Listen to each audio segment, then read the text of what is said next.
Hello friends, welcome to my classroom online. આજની તારીખ છે 11 ડિસેમ્બર 2020.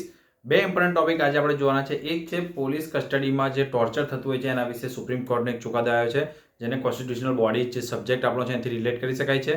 બીજો ટોપિક જે આપણો છે એ એજ્યુકેશન વિશે છે કે ઓનલાઈન જે એજ્યુકેશન શરૂ થયું છે એના શું શું ડિસએડવાન્ટેજ છે. એડવાન્ટેજ આપણને ખબર હોય છે, ડિસએડવાન્ટેજ વિશે આજે ખૂબ ઇમ્પોર્ટન્ટ ટોપિક છે.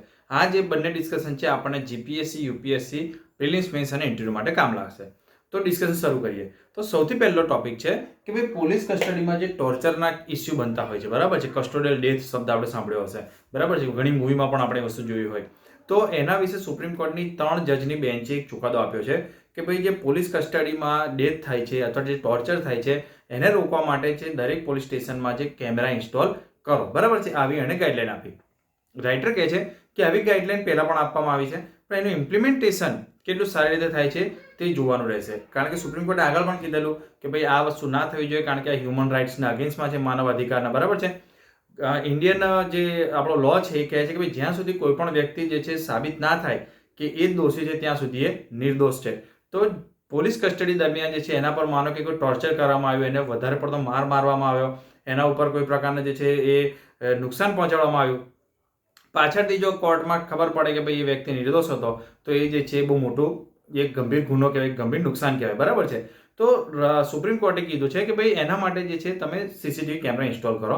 રાઇટર કહે છે કે આગળ આ વસ્તુ કીધેલી હતી, પણ આગલા વર્ડિક કરતાં આ વર્ડિક કેમ અલગ છે? તો કે ભાઈ વસ્તુ છે કે આ વખતે જે સુપ્રીમ કોર્ટે સ્પોટ પણ નક્કી કર્યા છે કે ભાઈ કઈ કઈ જગ્યાએ જે છે તમારે સીસીટીવી કેમેરા મૂકવાના છે. બીજું, આના ઇમ્પ્લિમેન્ટેશન માટે જે છે એક કમિટી બનાવવામાં આવી છે. બીજું, સુપ્રીમ કોર્ટે કીધું છે કે ભાઈ કેમેરા જે છે એવા હોવા જોઈએ જે વિડીયો રેકોર્ડિંગ કરે, જોડે ઓડિયો રેકોર્ડિંગ પણ કરે, બરાબર છે. એટલે ધારો કે શાબ્દિક રીતે જો કોઈના પર ટોર્ચર થતું હોય તો એ પણ જે છે એમાં ઓડિયોની દ્રષ્ટિએ આવી જાય.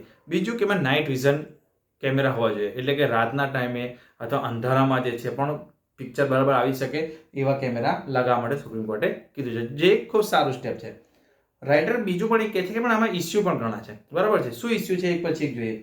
એક તો ટોર્ચરની ડેફિનેશન, કે ઇન્ડિયન લોમાં ટોર્ચરની ડેફિનેશન એવી છે કે ભાઈ શારીરિક રીતે જો કોઈ મોટું નુકસાન થાય, બરાબર છે, એ રીતનું જો એને કંઈક એની જોડે એવી ઘટના બને તો એને જે છે ટોર્ચર તરીકે ગણવામાં આવે.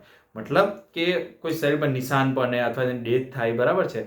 તો આ રીતે તો રાઇટર કહે છે કે આમાં તમે કોઈને જો હાથથી લાફો મારો અથવા તો જે છે એને કદાચ ધક્કો મારીને પાડી દો, બરાબર, તો આ બધી વસ્તુ કદાચ આમાં ટોર્ચરમાં કવર થશે નહીં. તો એ એક જોવાની વસ્તુ છે. બીજું છે કે માનસિક ટોર્ચર, મેન્ટલ ટોર્ચર જે કરવામાં આવે, બરાબર છે, કે ભાઈ ધારો કે એને હાથે કરીને જે અલગ રાખવામાં આવે અથવા એવું બેરિકેડ એને આપવામાં આવે કે જેથી બીજાને જોઈ ના શકે.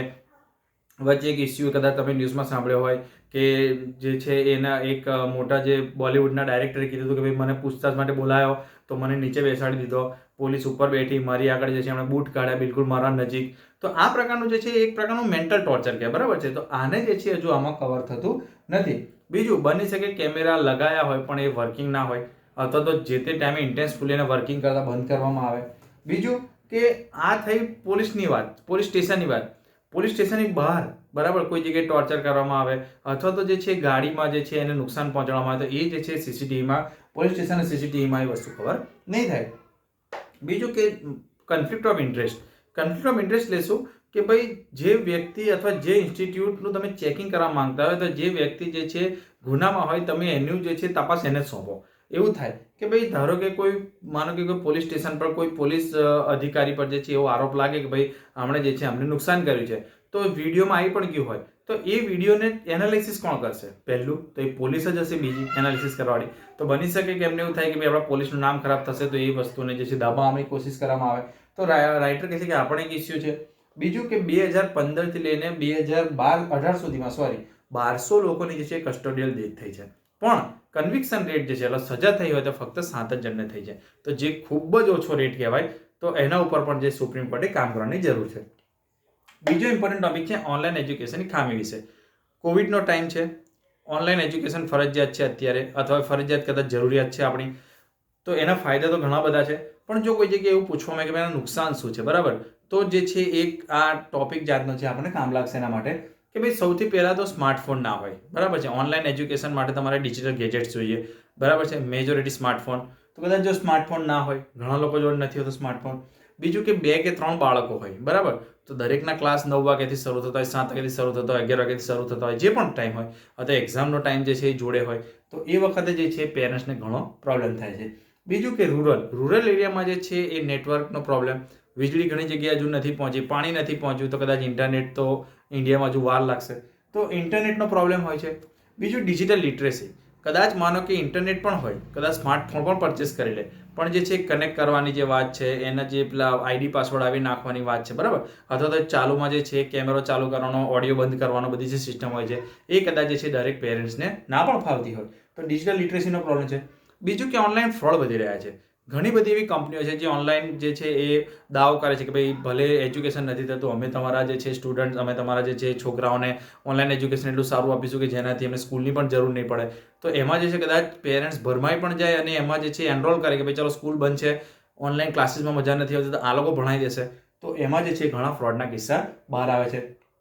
બીજું સૌથી એક મોટો વાત છે કે નાના બાળકો, બરાબર છે, 5th સ્ટાન્ડર્ડ સુધીના બાળકો, અથવા ઇવન આપણે માની શકીએ કે 8મા ધોરણ સુધીના બાળકો, બરાબર, એ એવા ઇમેચ્યોર હોય છે કે એમને સારા ખોટાની એકદમ ખબર નથી પડતી. તો જ્યારે એમને સ્માર્ટફોન આપી દેવામાં આવે, વિથ ઇન્ટરનેટ આપી દેવામાં આવે, તો એ લોકો જ્યારે વિડીયો કનેક્ટ કરશે આ તે, એ સિવાયના સમયમાં જે છે કદાચ નીચે કોઈ બીજું ડિસ્ક્રિપ્શનમાં લિંક આવે કોઈ બીજા વિડીયોની, અથવા કોઈ એપ્લિકેશન અથવા કોઈ ગેમ બીજી નીચે આવે, તો એ જે છે એમનું ધ્યાન એના પર ડાયવર્ટ થાય ને એ જે છે એ રમવા માટે અથવા જોવા માટે પ્રેરિત થાય. તો આ જે છે એ ખૂબ મોટો રિસ્ક છે કે ભાઈ તમે જે છે નાના બાળકોને સીધા ઇન્ટરનેટના ટચમાં લાવી દો છો. ઇન્ટરનેટ એટલે એટલી મોટી બ્રોડ આખી દુનિયા છે ઇન્ટરનેટની કે જેમાં જે છે બાળક સારાની જોડે કદાચ ખરાબ પણ શીખી શકે. બીજું એક એવી વાત ઘણી વખત જે છે બતાવવામાં આવે છે કે ભાઈ જાપાન જુઓ, જાપાનમાં ટેક્સ્ટબુક જ કાઢી નાખી છે, આખું બધું ઓનલાઈન થઈ ગયું છે, પણ રાઇટર કહે છે એ વસ્તુ બિલકુલ ખોટી છે. જાપાનમાં ટેક્સ્ટબુકનું ચલણ હજુ પણ છે. બીજું શું થાય છે ઓનલાઈનમાં, કે ઓનલાઈનમાં જે છે દરેક બાળકની ક્ષમતા અલગ હોય, બરાબર છે. બની શકે કોઈ બાળકને ત્યાં ઓડિયો બરાબર ના આવતો હોય, વિડીયો બરાબર ના આવતો હોય, અથવા તો એને જે છે સમજવામાં વાર લાગતી હોય, તો ઘણી વખત શું થાય છે કે ટીચર એક સાથે ભણાવી દે, સીધા ક્વેશ્ચન પૂછવા માંડે, અથવા જો 1 કે 2 બાળકને ના આવડે તો એવું કહેવામાં આવે છે કે ભાઈ પેલા બાળકોએ બરાબર સાંભળ્યું, એમને ફાવે છે ઓનલાઈન, તો તમને કેમ નથી ફાવતું, બરાબર. તો પણ ટીચરે પણ એ વસ્તુ સમજવી જોઈશે અને પેરેન્ટ્સે પણ સમજવી જોઈશે કે દરેક વ્યક્તિનું ગ્રાસ્પિંગ પાવર અલગ હોય છે, એની શીખવાની ક્ષમતા અલગ હોય છે અને એનો ઇન્ટરેસ્ટ પણ અલગ હોય છે, બરાબર છે. બની શકે એ સબ્જેક્ટમાં એને ના ઇન્ટરેસ્ટ પડતો હોય તો એને ના આવડે. તો એ જે છે ઓનલાઈન એજ્યુકેશન આપણે એક પ્રોબ્લેમ છે કે જે બાળક ઘણી વખત એવું થતું હોય કે એકલામાં શિક્ષકને જઈને મળી આવે, અથવા તો રિસેસમાં જઈને પૂછી આવે, અથવા છૂટતી વખતે આપણે જોયું હશે ઘણી વખત કે જઈને અમુક સ્ટુડન્ટ પૂછતા હોય છે, એમને બધા વચ્ચે કદાચ શરમ હોતી હોય ક્લાસમાં. ઓનલાઈનમાં એવું થઈ શકે નહીં. ઓનલાઈનમાં કોઈ બાળક રેઝ કરે ક્વેશ્ચનો બધાને દેખાય, એટલે જે છે ઘણી વખત બાળકો પૂછતા નથી. બીજું છે કે ઓનલાઈનમાં ખાલી એજ્યુકેશનને જ મહત્વ આપવામાં આવે છે. એજ્યુકેશન મતલબ કે ટ્રેડિશનલ એજ્યુકેશન, બરાબર છે. એમ તો સ્પોર્ટ્સનું પણ એજ્યુકેશન જ કહેવાય, પણ ટ્રેડિશનલ એજ્યુકેશન કે ભાઈ મેથ્સ, સાયન્સ, આ તે બધા સબ્જેક્ટ, એમાં જે છે આર્ટને કવર કરવામાં આવતું નથી. મ્યુઝિકના ક્લાસ હોય, ડાન્સના ક્લાસ હોય, બરાબર છે, એ પ્રેક્ટિકલી ઓનલાઈનમાં થઈ શકે એમ નથી. બીજું સ્પોર્ટ્સ કવર નથી કરાતું. જે બાળકોને સ્પોર્ટ્સમાં ઇન્ટરેસ્ટ હોય, બરાબર, તો એમનો ઇન્ટરેસ્ટ જળવાઈ રહે, એમનું જે છે એમાં ગ્રોથ થાય, એ જે છે ફિઝિકલી ફિટ રહે, એના માટે જે છે અત્યારે સ્કૂલ તરફથી કે ભાઈ ઓનલાઈન એજ્યુકેશનમાં એનો કોઈ વિકલ્પ દેખાતો નથી. તો આટલા પોઈન્ટ્સ જે છે આપણે ઓનલાઈન એજ્યુકેશન અગેન્સ્ટમાં જો કોઈ જગ્યાએ લખવાના બોલવાના આવે તો આનો ઉપયોગ કરી શકાય એમ છે. તો આજના લેક્ચરમાં આટલું છે. ફરી કાલે મળીશું. ત્યાં સુધી થેન્ક યુ. જય હિન્દ.